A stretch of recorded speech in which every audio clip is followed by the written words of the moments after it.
Hatur nuhun Pak Dani. Ya, terima kasih kepada atur cara atas kesempatan dan juga waktunya. Bismillahirrahmanirrahim. Assalamualaikum warahmatullahi wabarakatuh.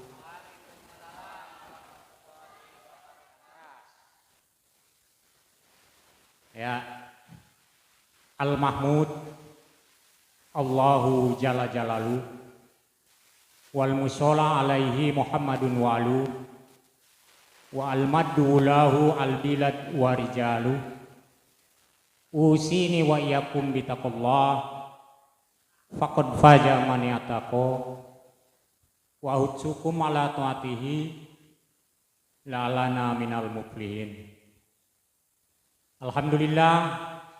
Alhamdulillahilladzi khalaqas samawati wal ard wa ja'ala dhulumati wan nur summa allazina kafaru bi rabbihim ya'dilun walladzi khalaqakum min tin summa qada ajalan wa jalumus saman indahu summa antum tamturun wa huwa Allahu fis samawati wa fil ard ya'lamu sirakum wa jahrakum wa ya'lamu ma taksibun.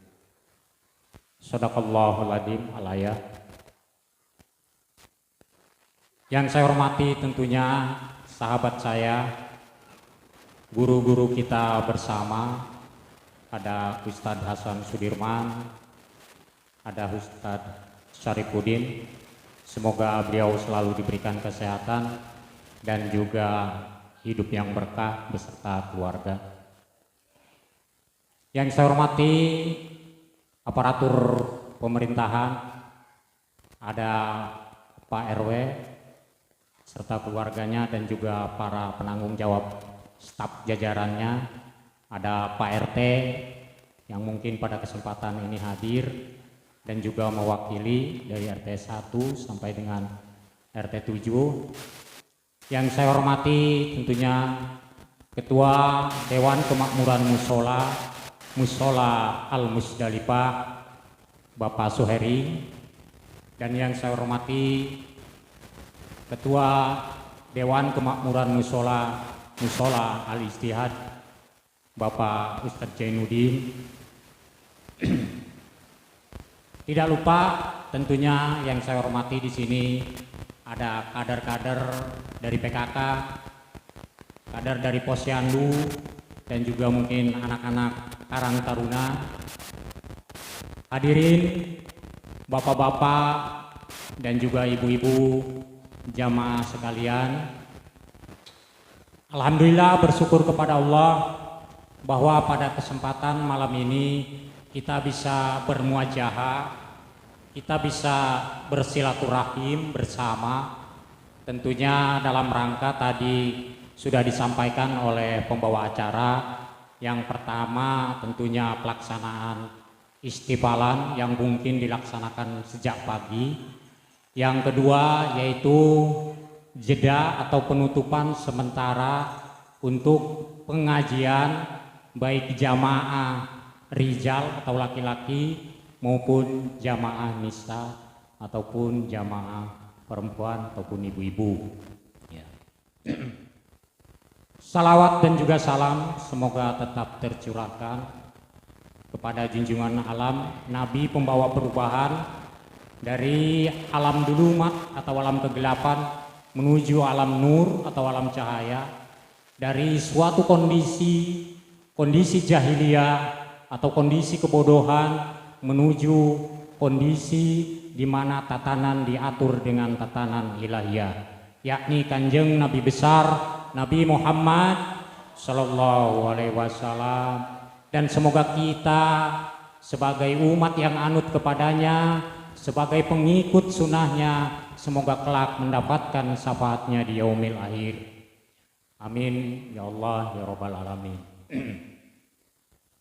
Tadi sudah disampaikan oleh pembawa acara bahwa para pemberi tausiah ini ya lokal atau interlokal. Jadi ustadznya ustadz lokal gitu kan. Tapi walaupun begitu tetap alamatnya jauh. Saya jauh dari Serang gitu kan, ada yang dari Karawang gitu kan. Ya, ya mungkin kalau yang sering ikut pengajian ya lebih kenal gitu kan. Kalau yang lebih kenal, kalau yang belum ya semoga kenal juga gitu. Seperti itu harapannya. Jadi disampaikan ya sebenarnya untuk memberikan tausiah terbuka seperti ini ya saya jarang gitu kan, karena biasanya memberikannya di dalam ruangan majelis ataupun musola begitu kan. Tapi karena ini diminta oleh ketua DKM dan juga panitia untuk hadir, ya saya manut aja ya, karena sebenarnya tidak biasa begitu. Di sini ada sahabat-sahabat saya yang sama-sama mengisi pengajian setiap malam Senin di majelis, baik di Al-Ijtihad maupun di Al-Musdalifah. Ada Ustadz Hasan dan juga Ustadz Syarifuddin. Kami saling melengkapi saja karena kami tidak lepas dari kekurangan. Mungkin ilmu yang disampaikan pun ya berbagai macam disiplin ilmu. Ada ilmu tauhid, ilmu fikih, Quran dan juga hadis ya, itu.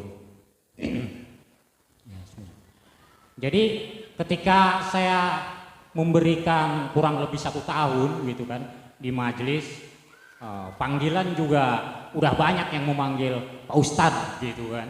Waduh, ya walaupun masih ada yang memanggil Pak RW gitu kan, karena memang sebelumnya pernah menjabat begitu ya. Jadi ada Pak RW, ada Pak Ustadz begitu kan. Ya sebenarnya panggilan itu belum level dengan keilmuan saya gitu kan. Karena definisi daripada ustadz itu sendiri, ustadz itu pengajar, pendidik, pembimbing ataupun guru pengajar. Ilmu ge menang mulung di perjalanan, bukan dapat nemu di jalan, karena nggak ada yang buang di jalan mah ya. Jadi dapat nemu di perjalanan. Ya bisa ikut pengajian di majelis-majelis, saya bisa ikut seminar, bahkan stadium general atau kuliah-kuliah umum. Background dasarnya ya cuma madrasah lah, seperti itu. Tapi ya saya terimalah panggilan Pak Ustadz, tapi saya singkat. Ustadz itu untuk saya itu adalah usaha tahu diri. Jadi Ustadz bagi saya sebutannya adalah usaha tahu diri gitu kan. Jadi karena apa? Ini sesuai dengan apa yang disampaikan oleh Rasulullah. Qala Rasulullah sallallahu alaihi wasallam, man arafa nafsahu faqad arafa rabbahu. Jadi barang siapa yang telah mengenal siapa jati dirinya, maka dia akan kenal siapa penciptanya. Jadi kita harus mengenal diri kita, tanyakan proses kejadiannya, dari apa diciptakan, ya kan?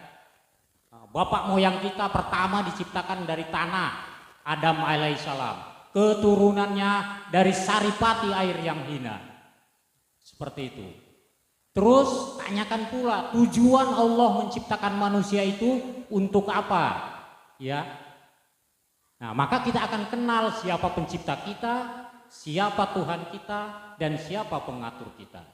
Nah itu, jadi tujuannya Allah menciptakan kita, Allah menciptakan manusia itu adalah untuk ibadah. Jadi tujuan Allah menciptakan manusia itu untuk ibadah. Wa ma khalaqtul jinna wal insa illa liya'budun, dan tidak kami ciptakan jin dan manusia melainkan untuk ibadah begitu. Maka adik-adik kita, remaja-remaja kita dari sejak awal harus sudah dipahamkan siapa jati dirinya, agar proses pendewasaan ke depannya itu terus berlanjut dikawal dengan akhlak yang baik, dengan keimanan tentunya. Ya. Ibadah itu asal kata daripada abada ya'budu ibadatan. Jadi abada itu seorang hamba, seorang abdi yang tugasnya ya'budu, mengabdi. Kepada siapa mengabdinya? Kepada penciptanya, Allah. Maka dia akan punya nilai ibadah atau punya nilai pengabdian. Seperti itu. Ya. Ada ucapan Sayyidina Ali yang sangat fenomenal terhadap generasi penerus gitu kan. Didiklah anak-anakmu sesuai dengan zamannya, karena mereka akan hidup bukan pada zamanmu. Nah ini kita harus bagaimana mempersiapkan generasi yang kuat, bukan generasi yang lemah, dididik dengan sesuai kondisi zamannya, tapi tidak terlepas dari moral dan akhlak yang baik, begitu kan. Hari ini era informasi, era digital, bagaimana teknologi diciptakan begitu hebatnya. Jadi bagaimana kita maupun anak didik kita bisa terus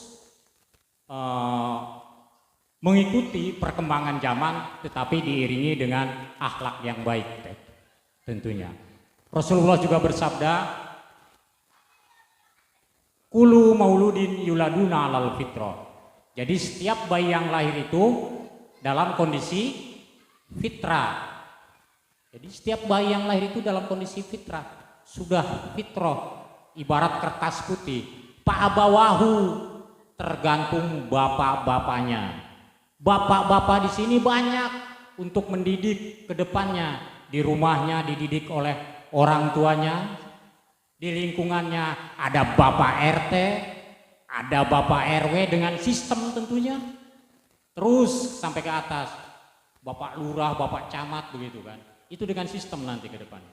Ya gitu, Pak Abawahu. Apakah nanti mereka akan dibiarkan menjadi Nasrani, Yahudi, ataupun Majusi? Itu kita tidak harapkan tentunya. Seperti itu, ya. Tentunya kita sebagai orang tua yang ingin anak-anak didik kita tidak lemah, tentunya mengharapkan generasi penerus yang berakhlakul karimah, gitu kan? Sehingga diharapkan generasi penerus ini benar-benar bisa menggantikan peran atau mengisi apa yang sudah diperbuat oleh terdahulunya, ya kan?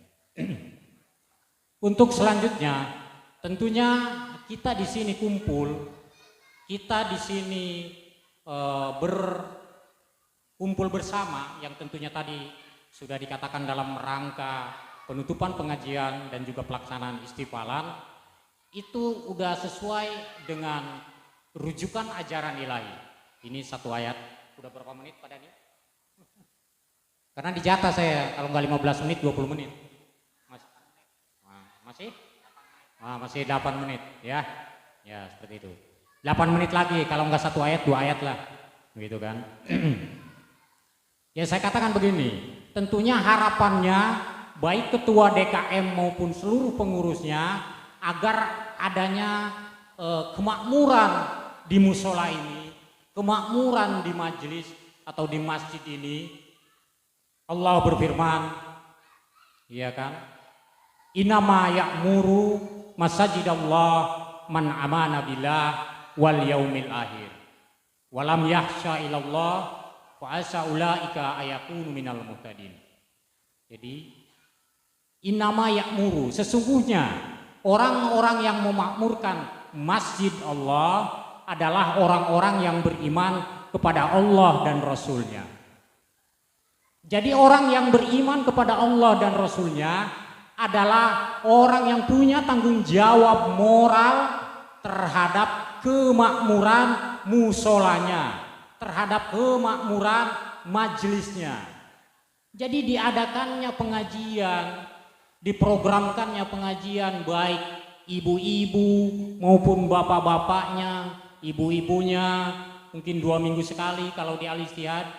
Saya nggak paham kalau di Al-Musdalifah berapa, sebulan berapa kali gitu kan, karena juga saya belum pernah mengisi begitu kan. Kalau untuk bapak-bapaknya di Al-Istihad juga setiap malam Senin seminggu sekali, begitu juga di Al-Musdalifah. Jadi ketika pengajian itu jamaahnya penuh, makmur musolanya, jamaahnya berlimpah, makmur majelisnya, jamaahnya banyak, makmur masjidnya. Itulah orang-orang yang beriman kepada Allah, yang punya tanggung jawab moral. Yang selanjutnya, wa aqomus sholat, yang mendirikan sholat. Jadi ketika salat safnya penuh, ya makmur musolahnya. Wa ataz zakah, jadi ketika ditunaikan zakat, ditunaikan infak, ditunaikan sedekah, masuk ke kas DKM, diberikan kepada yang berhak menerimanya, ya makmur musolahnya.